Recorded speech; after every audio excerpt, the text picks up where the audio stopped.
Second question देखते हैं जिसमें फलन किस प्रकार से दिया है। तो दिया गया फलन है f is such that z tends to z। z क्या है जी, यहाँ पे पूर्णांक संख्या है ना, या तो i से या z से प्रदर्शित करते हैं किसको, पूर्णांक संख्या को, पूर्णांक संख्या। ठीक है।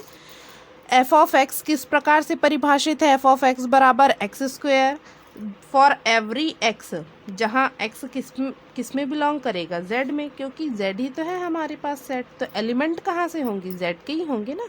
ठीक है। फलन का डोमेन यहाँ से देख के बता सकते हैं क्या है, पूर्णांक है। कोडोमेन भी क्या है, पूर्णांक है, उसको लिख लिए। ठीक है ना। यहाँ अंतर दर्शाने के लिए हम a और b से दर्शा देते हैं। तो पूर्णांक संख्याएं में कैसी संख्याएं आती हैं, माइनस इन्फिनिटी से प्लस इन्फिनिटी तक। ठीक है। इसमें 0 भी आएगा, 1 आएगा, 2 आएगा और -1, माइनस वाली संख्याएं भी आएंगी। ठीक है ना, and so on and so on. Codomain भी पूर्णांक ही है, तो माइनस इन्फिनिटी से इन्फिनिटी तक 0, 1, 2, -1, -2। ठीक है, इस प्रकार से लिखेंगे हम। अब हमारा काम रहेगा एक एकी दर्शाने का, तो यहाँ लिख लेते हैं एक एकी। एक एकी में हम कहाँ से एलिमेंट लेके चलते हैं, पहले डोमेन सेट से, पहले सेट से। ठीक है ना, ये ध्यान रखिएगा। और आच्छादक के लिए कोडोमेन सेट से एलिमेंट लेके चलते हैं। तो एक एकी के लिए हम लेके चलते हैं डोमेन सेट से। तो माना x1, x2 belongs to z या a से। ठीक है ना, a क्या है, डोमेन सेट है। मैं यहाँ कोष्टक में लिख देती हूँ समझने के लिए। x1, x2 belongs to z इस प्रकार है कि, किस प्रकार है कि दोनों के प्रतिबिंब समान है, ये हम लेके चल रहे हैं। f ऑफ x1 बराबर f ऑफ x2, मतलब हमको सिद्ध क्या करना है कि दोनों के क्या है, अवयव भी बराबर होंगे। देखते हैं आता है कि नहीं। f ऑफ x1 किस प्रकार से परिभाषित है, फंक्शन, तो एक्स स्क्वायर के रूप में, तो यहाँ क्या हो जाएगा, x1 का स्क्वायर। ठीक है ना। x2 क्या हो जाएगा, f ऑफ x2, x2 का स्क्वायर हो जाएगा, होगा। पक्षांतर कीजिए तो x1 स्क्वायर माइनस x2 का स्क्वायर इज इक्वल टू 0। ठीक है ना। a square minus b square का फॉर्मूला लगाइए, जैसा हमने पिछला क्वेश्चन सॉल्व किया था एज इट इज़ है, a minus B into A plus B. देखिए कुछ अंतर क्या आएगा। तो हमारे पास आ गया x1 minus x2 into x1 plus x2 is equal to 0, यही आएगा। ठीक है ना। अब एक बार क्या आ गया हमारे पास, x1 minus x2 is equal to 0, या हमारे पास आ गया x1 प्लस x2 बराबर 0। ठीक है ना।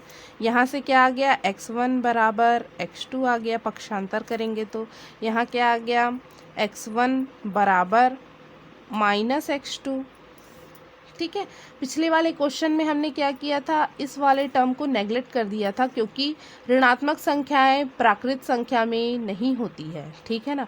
परंतु पूर्णांक संख्याएं अभी जब हम लोगों ने लिखा तो उसमें देखिए कि हमें ऋणात्मक संख्याएं भी मिलती हैं उसमें, तो ये भी हम लेके चलेंगे, ये भी लेके चलेंगे। ठीक है ना।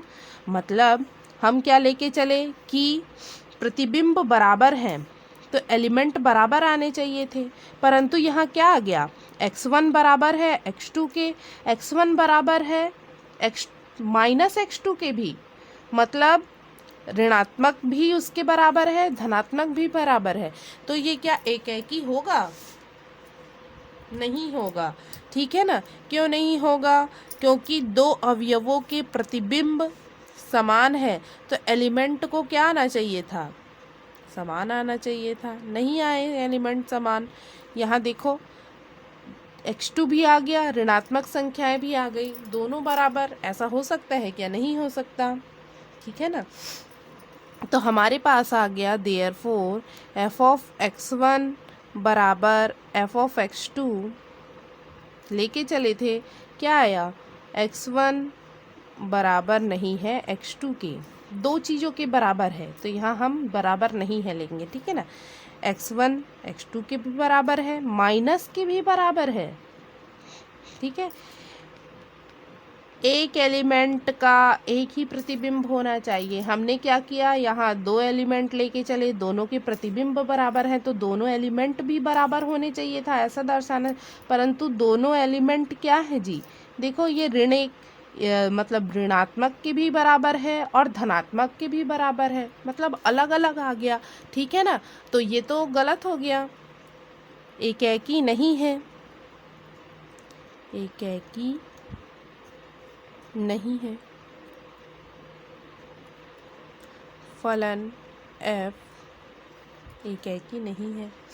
इसको एग्जाम्पल के थ्रू देख लेते हैं, ठीक है ना। मैं दो एलिमेंट लेके चल रही हूँ, 1 और -1 बिलोंग्स टू z, कौन से सेट से, डोमेन से, ठीक है ना। अब इसमें परिभाषा लगाओ, f(1) बराबर क्या हो जाएगा, 1 का स्क्वायर होगा, मतलब यहाँ क्या आ गया, 1 ही आ गया। f(-1) लेके चलो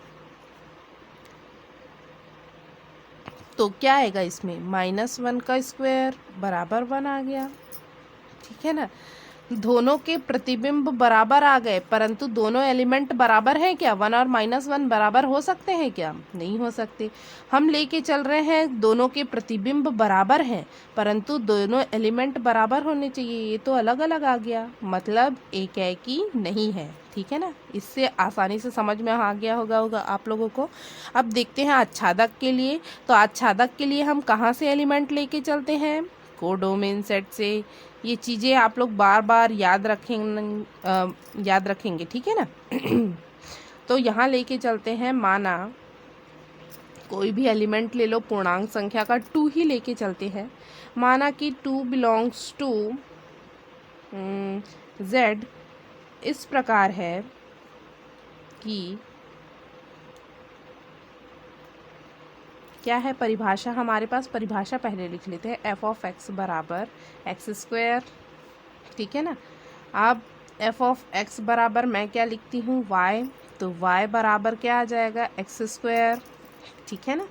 यही आता है, मैं पहले भी बता चुकी हूँ, x और y वाला, ये x है उसका फंक्शन y, तो y बराबर क्या लिखते हैं, f(x), ऐसा ही लिखते हैं ना जी, ठीक है ना। तो हमने क्या किया, y बराबर x² लिख दिया।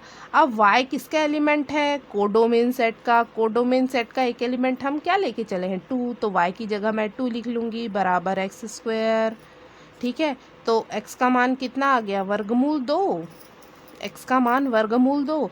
x किस में बिलोंग करता है, ये डोमेन सेट है जी। डोमेन क्या है, पूर्णांक संख्या। पूर्णांक संख्या में वर्गमूल 2 होता है क्या, नहीं होता, does not belongs to z।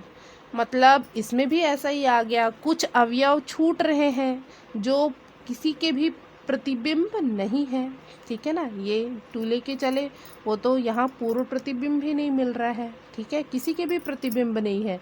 अर्थात यहाँ लिखेंगे रेंज सेट जो है, रेंज समुच्चय is a subset of codomain, ठीक है। बराबर नहीं आ रहा है तो यहाँ लिखेंगे फलन f आच्छादक नहीं है, फलन f आच्छादक नहीं है। देयरफॉर दोनों को मिला के लिख लेते हैं, फलन ना तो एकेकी है और ना ही आच्छादक है। फलन f ना तो एकेकी है और ना ही आच्छादक है, ठीक है।